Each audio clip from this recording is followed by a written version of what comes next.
Yung sa under subsidy project batch 1, which is the Aleco'S Substation, ang accomplishment na po ngayon is nasa 15% na po. Then yung isa po na substation, yung Ligao, isabay ko na po dahil under man po yun ng batch 1, nasa 3.5% na po siya. So yung mga line rehabilitation under batch 1 will start this September 2025. So yun, nailingtang may may movement na po. The time na inirelease na po sa Aleco yung budget.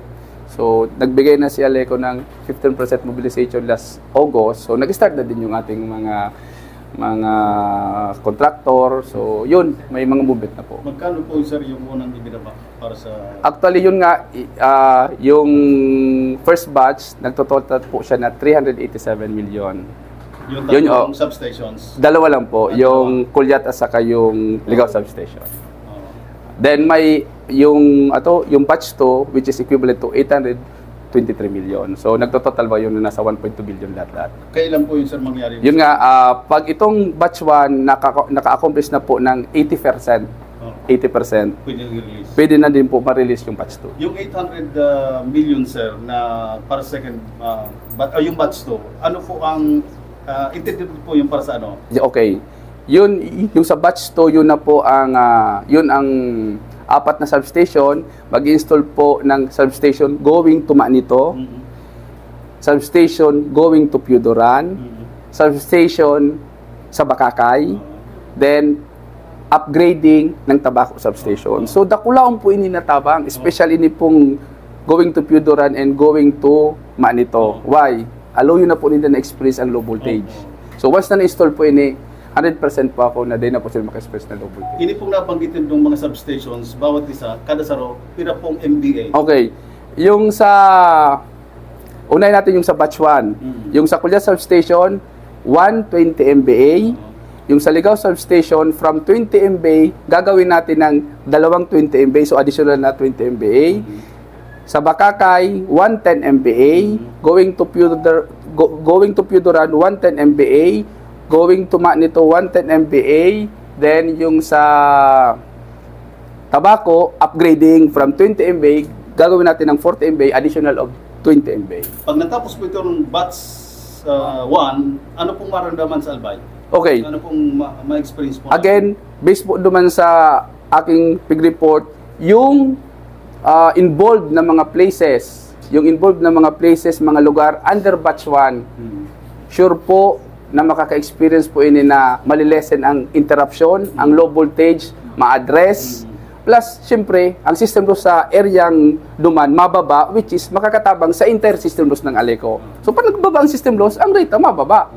Plus, pigsingit ni Attorney Jail, na isabay ta pa, so nagadaraya, na kung i-stop ninda ang pagdaya ninda, isubong ta ang nagadaraya, kung napababa ta ng system loss, dahil digdi sa mga subsidy project, nagkadarakop ta pwedeng nagadaraya, or dahil na sinagadara, mas mababa pa ang sa tuyang probinsya. Ano rin po sir matatapos ining batch 1? Okay.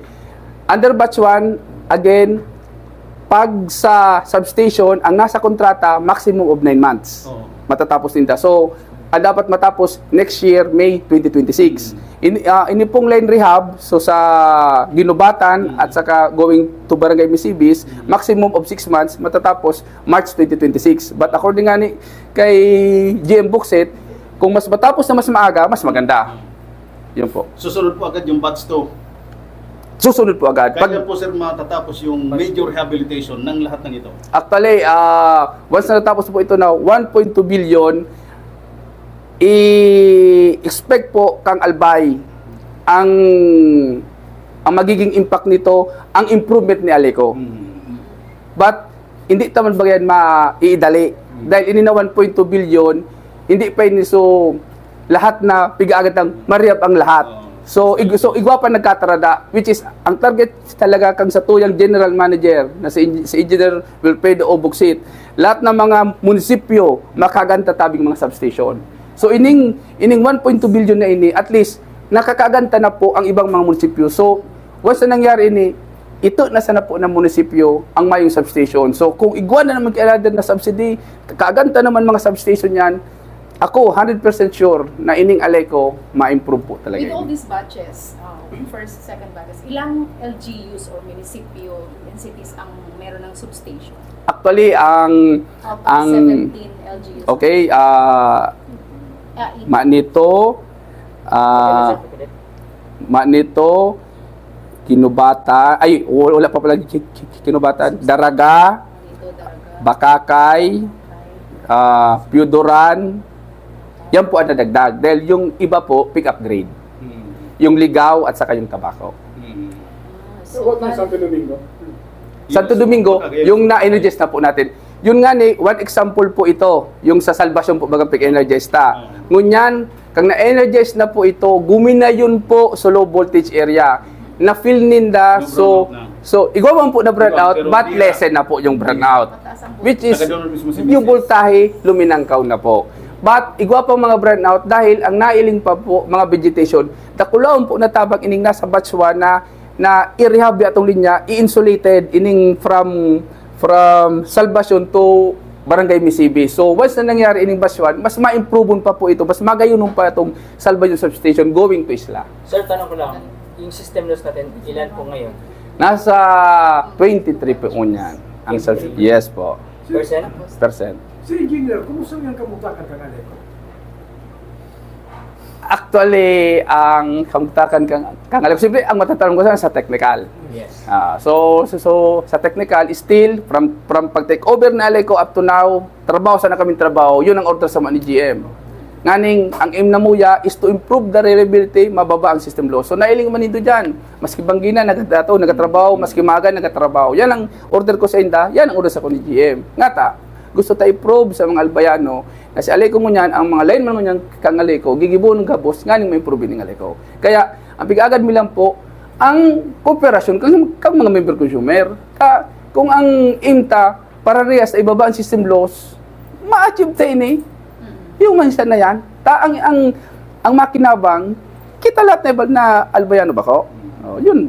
Aleco as a cooperative. Opo. But there are news going around na ipa-privatize. Ah, What's your take on this? Aday po ako na masimbag. No comment muna po ako. No comment po ako. Igwa po kami ki PIO na masimbagkaan. Ako hanggang lang po ako duman sa pig report ko, tapos sa technical hanggang lang po ako duman. Sir, sa system loss, sinasabi mo na 22% o 23%. Ilan dapat ang 10.25 ang sa standard. So, ang kada 1% bagay yung sa mga dati tang mga interview, nag-equivalent po siya kay 6 million na lugi. So, ilan na yan? Iba po na 13% times 6, yan po ang nalulugi sa Aleco na pigabarayadan naman po. Sir, ini pong pag-upgrade, ining batch 1 and batch 2, no aring talaga ini sir, ma-realize tabi. So, yun nga ni, kung halimbawa, ini po na batch 1 sure ball, matatapos po ini year 2026 kang May. So, mag-start naman kitang May, kung halimbawa, or 80%, pamagtaktang mga March, mag-start naman so batch to March, April, May, June, July, August, September, October, November, December. So, 2026. Yan po ang maubos na po itong subsidy project. So, hopefully, 2027, ang Aleco magayon. Kaiba na po sa mga substations per municipality, sir. Yes po. Under 1.2 billion na subsidy projects. Paano kung may privatize? No comment again dyan. You mentioned the 1.2 billion, yung total amount for the subsidy program. But as of now, ilan na po yung na-download for the 387, which is batch 1. batch for 1? the batch 1? Oh, ang batch 2, 823. So, si batch 2, hindi siya mag-start hanggat hindi nakaka-80%. Yes po. Yes Sir, po. bakit sir malaki yung sa batch 2? Kasi marami pong projects doon. Pero on track kita, sir, nun yan. On track kita. Yes po. Yes po. Yes po. Dahil may kontrata, sir, na dapat matapos ninda maximum of 9 months sa substation, maximum of 6 months sa line rehab.